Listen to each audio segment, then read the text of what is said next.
¿Y cómo se saca ese promedio? Por el momento en que sobrevive la mitad de la especie. O sea, el momento que muere o sobrevive la mitad de la especie, se hace un corte de esa manera y a partir de esa fórmula matemática se sacan los conceptos de esperanza de vida y de expectativa de vida en general. Ahora, en este caso, este indicador, este valor de supervivencia del 50% está determinado no solo por el envejecimiento endógeno, sino que está muy determinado por los factores exógenos, por los factores que determinan el medio ecológico y social. La próxima. Les decía que, por ejemplo, durante el siglo XX se ha producido el mayor incremento del promedio de vida y se logra un incremento de casi 30 años de esperanza de vida.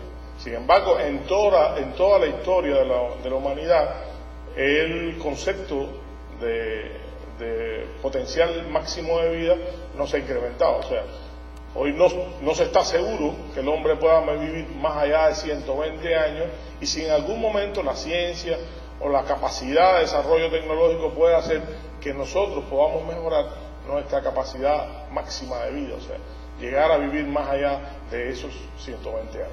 Adelante. Ahora, ¿qué determina esa expansión de la vida? La próxima.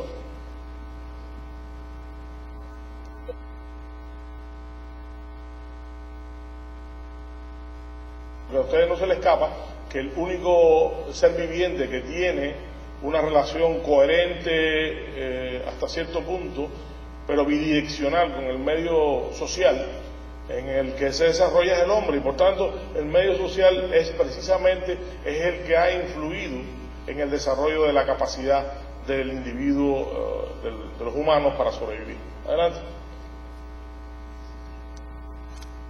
Entonces podemos decir que prácticamente todo el proceso de incremento que ha tenido la esperanza de vida de los seres humanos se ha producido gracias a los factores exógenos, gracias a los factores socialmente determinados o ecológicamente determinados, y poco por la capacidad propia genética de los seres humanos para desarrollar más capacidad de vida. Adelante. Hay un ejemplo, una publicación importante donde esto es discutido de una manera importante. Solamente les dejo la lámina para que piensen que en la teoría de selección de las especies, el único ser viviente, o sea, generalmente la especie sobrevive muy poco tiempo después de la etapa reproductiva. O sea, la reproducción constituye la base del desarrollo antropológico de las especies, y esa capacidad para reproducirse limita la vida. O sea, después que una especie determinada que vive en un medio salvaje llega a su etapa post-reproductiva, o sea, una vez que finaliza su capacidad de reproducirse, automáticamente la pérdida de capacidades fisiológicas, funcionales, etcétera, están destinadas a que ese individuo no sobreviva para que no compita con la alimentación de los seres que están en la etapa reproductiva, no sobreviva para no gastar los insumos que el medio ambiente produce. La única especie que es capaz de reproducirse e incrementar después de esta etapa reproductiva sus años de vida ha sido el hombre. Y claro, y el hombre lo ha hecho o lo ha transmitido a otras especies que cuida de manera doméstica o que protege de manera doméstica. Adelante. Ahora, es importante que ustedes, son dos publicaciones también para que la tengan en cuenta por si algún momento la quieren revisar, es hasta dónde se transmite la capacidad genética de ser longevo, hasta dónde es capaz de transmitirse la capacidad hereditaria de vivir mucho tiempo. Sobre eso hay muchos mitos, muchas leyendas. Generalmente la gente se da buenos ánimos: si mis abuelitos vivieron mucho tiempo, si mi papá y mi mamá son longevos, probablemente yo viva mucho más. Pero en realidad la limitación de la transmisión genética de la longevidad es importante, pero es limitada. O sea, se considera por los especialistas que solo el 35% de la capacidad de sobrevivir, de la capacidad de tener una longevidad importante, es transmitida genéticamente. El resto, el 65%, es determinada por los factores ambientales, sociales y desarrollo del hombre con el medio que lo rodea. Adelante. Ahora, esa capacidad genética tiene que ver mucho con, y hoy un poco en la conferencia de esta mañana había algunos puntos que eran interesantes y que tenían coincidencia con este tema, con la capacidad de la reparación del DNA. Y si ustedes ven esta capacidad de reparación del ADN, que tiene con mucho que ver con la capacidad, por ejemplo, para enfrentar o producir las enfermedades como el cáncer, para producir los daños vasculares, etcétera.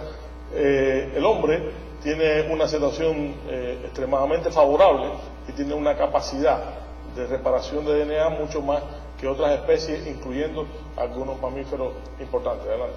La próxima. Existe, bueno, una clasificación del papel que tienen los genes en este proceso. No lo voy a demorar, hasta ahora no hay mucha claridad para hablar de genes. Adelante.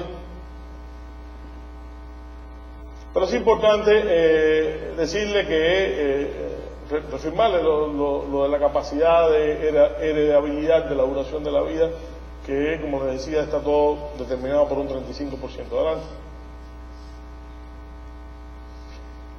Yo sí me detendría aquí un poquito, porque tiene que ver un poco con la actividad que ustedes van a hacer, y a veces tiene que ver con todo lo que hemos hablado hoy de promoción y prevención de la salud.